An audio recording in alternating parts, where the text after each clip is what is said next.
Hi friends, beginners కూడా ఈజీగా చేసేలా చికెన్ పలావ్ చేసేద్దామా. చిన్న ప్రాసెస్ మారిస్తే పలావ్ టేస్టే మారిపోద్ది. సో చికెన్ బాగా వాష్ చేసి తీసుకొని ఇందులో పసుపు, ఉప్పు, కారం, కొంచెం పెరుగు కూడా యాడ్ చేసుకుని బాగా కలిపేసుకొని ఫ్రిడ్జ్లో పెట్టుకుని అట్లీస్ట్ 1 అవర్ మ్యారినేట్ చేసుకోవాలి.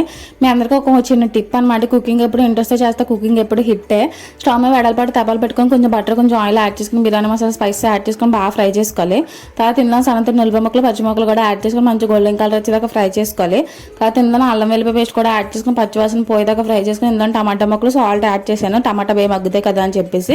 తర్వాత ఇందులో జగదైనప్పుడు కొంచెం గరం మసాలా, చికెన్ మసాలా కూడా యాడ్ చేసుకొని బాగా ఫ్రై అయిన తర్వాత ముందుగా మ్యారినేట్ చేసిన చికెన్ యాడ్ చేసుకోవాలి. తర్వాత ఇందులో కరివేపాకు, కొత్తిమీర, కొంచెం పుదీనా కూడా యాడ్ చేసుకొని బాగా కలిపేసుకొని చికెన్ మూత పెట్టుకొని కుక్ చేసుకోవాలన్నమాట. వాటర్ అంతా బాగా ఊరిదాకా. తర్వాత గ్లాస్కి 2 గ్లాసెస్ వాటర్ యాడ్ చేసుకొని సాల్ట్ అడ్జస్ట్ చేసుకొని వాటర్ బాగా బాయిల్ అవుతుంది అన్నప్పుడు ముందు కడిగి నానబెట్టుకుని బియ్యం యాడ్ చేసుకొని కుత్తులు ఆడుతున్న సిమ్లో పెట్టుకొని 15 మినిట్స్ పాటు కుక్ చేసుకుంటే చికెన్ పలావ్ రెడీ. ఎమ్మీగా. Please like, share and subscribe to Meghala Sabba YouTube channel.